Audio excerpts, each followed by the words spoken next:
My name is Vinoo Kher or VG Kher. I am working as Professor of Physics in the Institute of Science at present. I met Baba in about 1952, but even before meeting him, I had already read his literature and known quite a bit about him through my brother, Nana Kher. I used to read the books and I got interested in him through those books mainly. And hence I wrote a letter to Baba for seeking his permission for darshan. And after a long time, about 6 months or so, an opportunity came to me when Baba permitted me to have his darshan at Meherabad in about 1952. When I first met Baba, it was not any peculiar experience as people might imagine that I got. Only I felt love for him. That was all.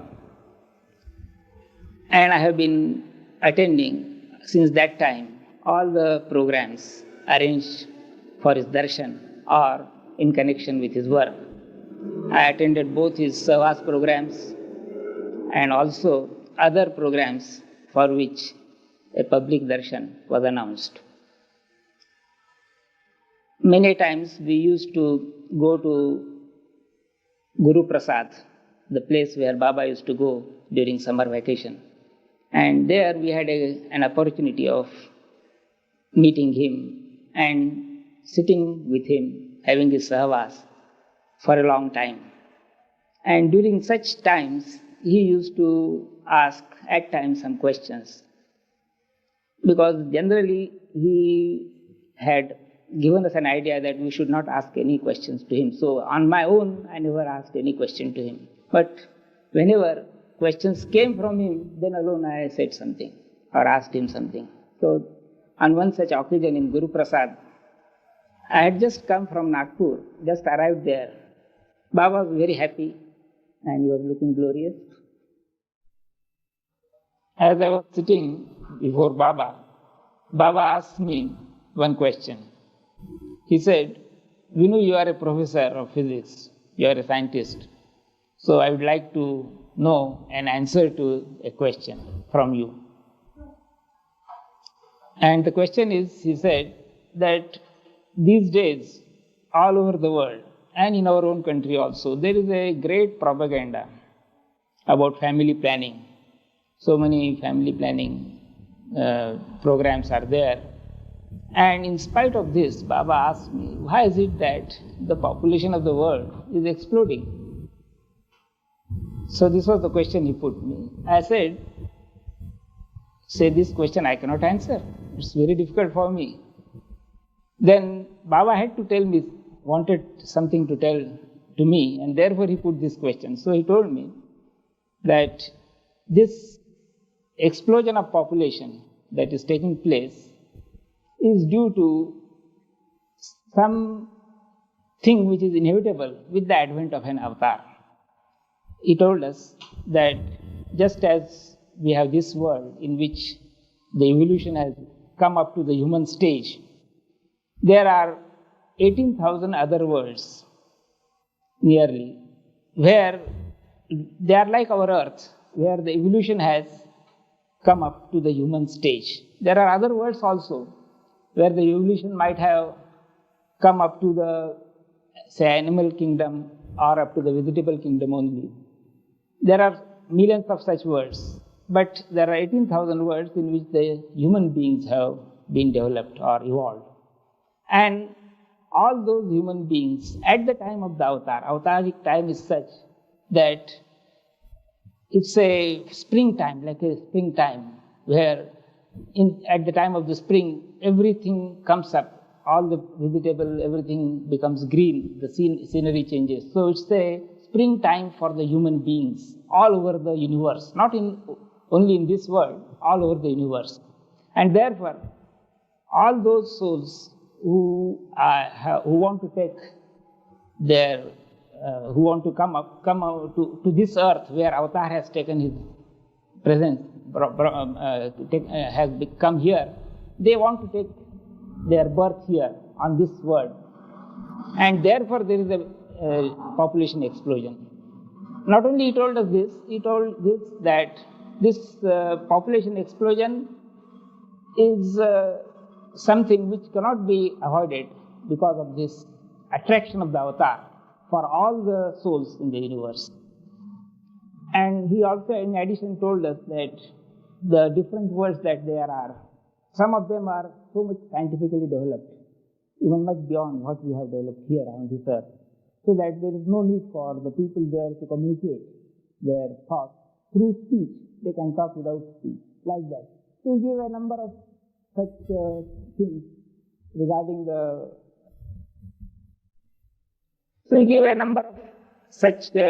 things regarding the world around us. Then he asked me, see, whether you want to ask any question to me, because I never wanted to ask question, but at that moment one question struck me, and I said, Baba, what is mind? Because I did not know what exactly is meant by mind, so I asked him this. So Baba told that mind is the junction between the inner and the outer world. So that is how he explained, and he also told me gave me some more explanation. I don't remember about it at present. But whole of this episode that I am telling you has come out in the Awakener as well as in other magazines. So I have given only a brief account of it. He used to, whenever we used to go to him in Guru Prasad, he used to ask us firstly regarding how we are doing, whether he used to, particularly to me, he asked me once whether you have brought your family members, have shown this city of Pune or not. I said, no, there is no time to go around the city and show them the city. Then Baba told me that yes, you take your family members in a bus and which will go around the city and show the city to all your people. So he used to have concern for all of us. Even though we used to go and meet him and stay with him, he used to have concern about everybody else who may not be present there at that time. Another point regarding Baba's Sahvas at Guru Prasad, which I had, is that at times he used to take us around the city. So once he gave me the opportunity of accompanying him in his car around the city for just a evening outing. And we went over the Bund Garden and past this Deccan College. Baba told us, I asked him, what is this college? He told me that this is Deccan College where he had taken his education, and he still remembers that. So that way he used to take interest in us. Then another point or another episode that I would like to tell is regarding our Dr. C.D. Deshmukh. We used to be there together with Baba in Guru Prasad, and Dr. C.D. Deshmukh was also with us on one day. Then Baba, he was very humorous, as all of you know. He used to cut jokes and have the atmosphere of joviality round. Baba was in a very humorous mood, and what he did was, he asked me and Dr. Deshmukh to have some discussion on philosophy and science, because he said, Dr. Deshmukh is a philosopher and you are a scientist, so we would like that you discuss some problems of philosophy and science in our presence. So Dr. Deshmukh asked me some questions regarding what is energy, how it is produced, etc. That you discuss some problems of philosophy and science in our presence. So Dr. Deshmukh asked me some questions regarding what is energy, how it is produced, etc. And I began to answer, and then question also like that. Some discussion went on for some time. But as we were busy discussing and arguing, Baba just remarked that see how these people are arguing. Like I get reminded of two persons who were arguing like these people. And those two persons, he said, were seen on the Eiffel Tower in Paris. And those two persons were seen by some people. At the top of the tower, there is no passage or there is no staircase to reach the tower. And still those two persons were seen at the top arguing with each other with a loud voice. But the voice could not be heard because the tower is very high and people below could not hear the voice. But they could see their gestures. So it is like these two persons that this Dr. Deshmukh and Vinoo are arguing like this, he said. And then word was sent around that two persons are there and they might fall down. So some rescue operation has to be carried out. And for that, what they did was they sent the fire brigade and other people who are engaged in rescue operations. But all those people could not reach that tower at all for a long time. And these began, in the meantime, their photographs were taken and from those photographs it was found that they were identified as inmates from a lunatic asylum. So this is how he said, from a lunatic asylum. And they were, with great difficulty, they could be removed from that place safely. So what Baba wanted to point out was, this discussion that we were carrying on was as foolish as the discussion of those inmates of the lunatic asylum. So he said, this is all how people discuss things in the world, they discuss things which has no importance at all. So that is what he wanted to draw our attention to. Then there are certain incidents which are not at all of great importance. What is of most great importance with Baba is the love that he transmits to us. And it is through that only that one can understand him or know him. And no other incident or anecdote is of any value, at least for me, other than this love which he gives to us without our asking for it. Because he is love, he gives us that insight. I think I will stop here now. Baba had come to Amravati on Dr. Deshmukh's invitation. Myself as well as Dr. Deshmukh were in the Vidarbha Mahavidyalaya, a college, postgraduate college in Amravati. And both of us had our bungalows or residence places, residence at near the college campus, in the college campus itself.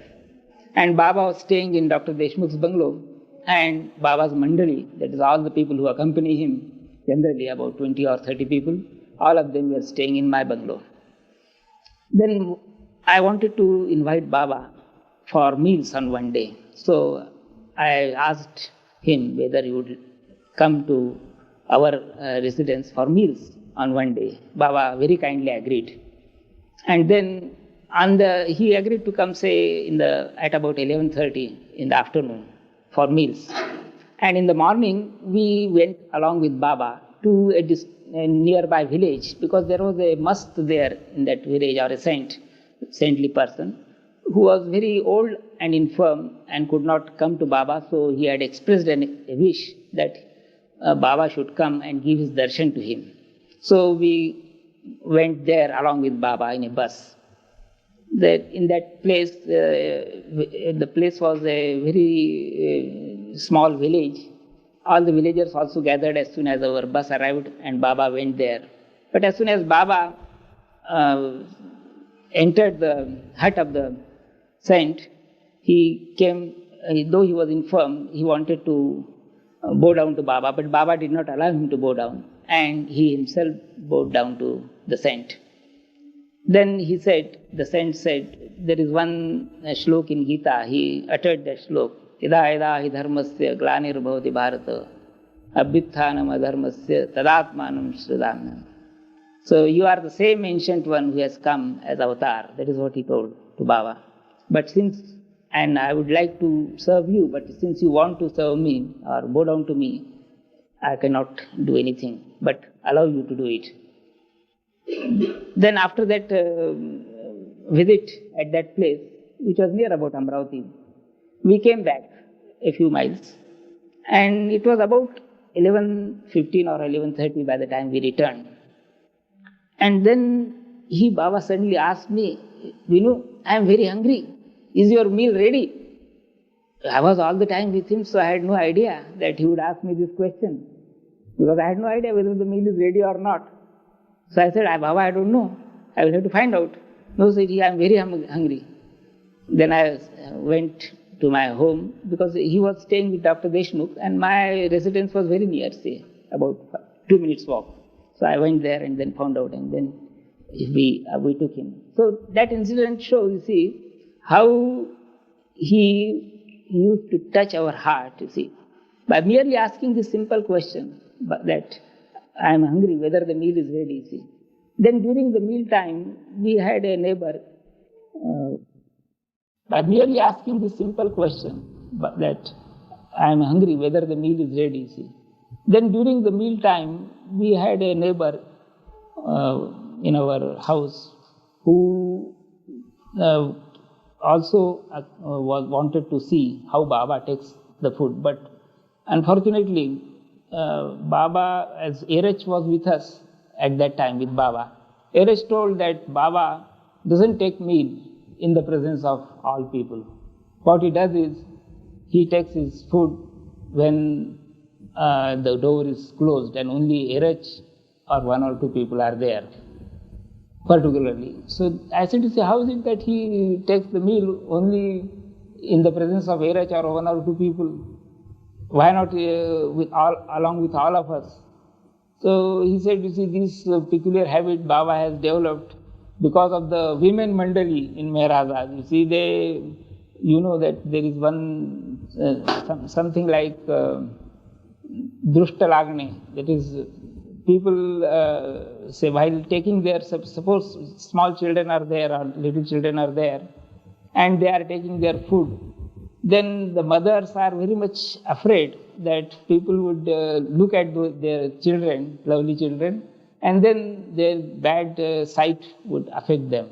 So this is called Drushtalagni in our side, in our language. So this way, see, the women Mandali at Meherabad, they thought that Baba, if he takes food in the presence of all, it would mean that people would get, their bad side would be will affect Baba. So that is how he told us that he has taken this particular method of taking the meal with the doors closed. But then our neighbor, who wanted to give some entertainment to Baba, she played on the piano or some such instrument, musical instrument, while the meal was going on. And when the meal was served and Baba had finished it, we found that he had only taken a small portion of the things that were served. And we asked Erech, you see, that how is it that Baba has taken so little? He said that he has taken quite a lot as compared to what he takes usually. So don't think that he has not taken much here. And then the remaining thing we took as his prasad. So this is how he visited Amravati. Then from Amravati he came to Nagpur, that is our home. And here also, all the Mandali in this house, they stayed here in this house. So this is my father's place at Nagpur. So I also came when Baba came here. And the Nagpur, the program at Nagpur went off quite happily. Here there was one, I remember,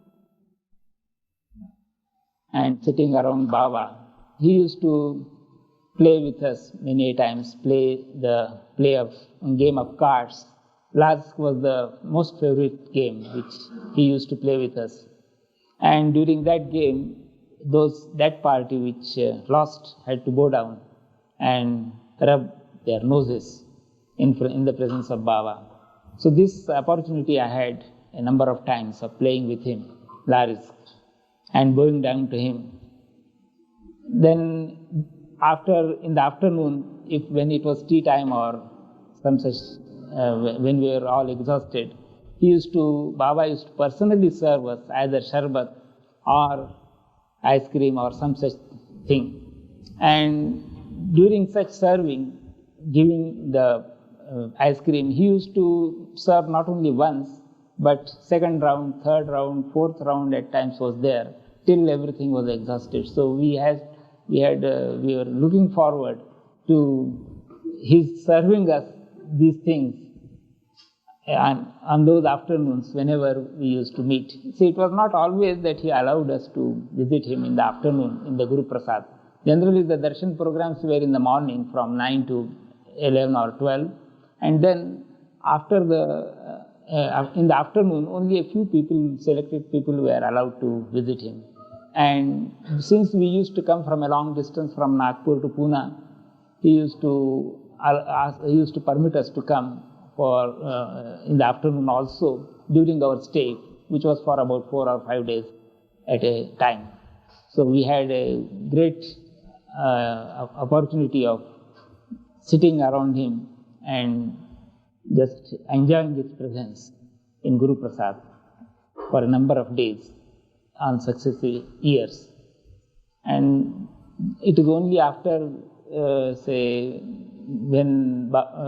before, I think in 1965 or 66, that was the last darshan program at Guru Prasad.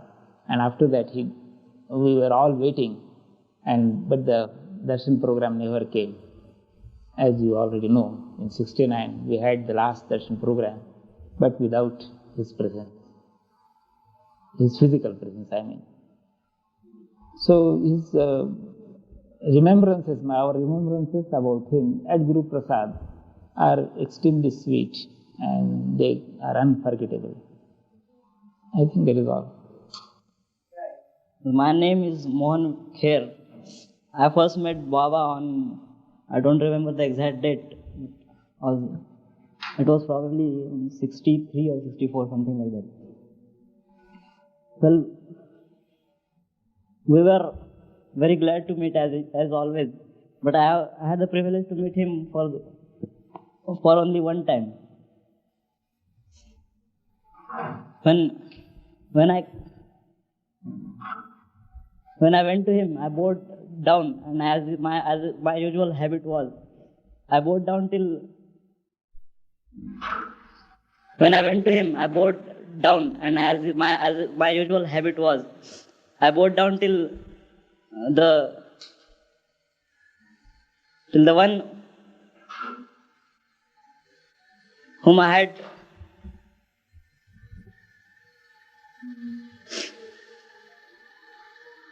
Go down to this. Begin from the starting. My habit was that when I bowed down to anyone, he should put his fingers on my head. And so I did when I bowed down to Baba. And he was talking to somebody else. And I as much compelled him to, I compelled him to touch his fingers on my head. And everyone laughed. That is all I want to tell.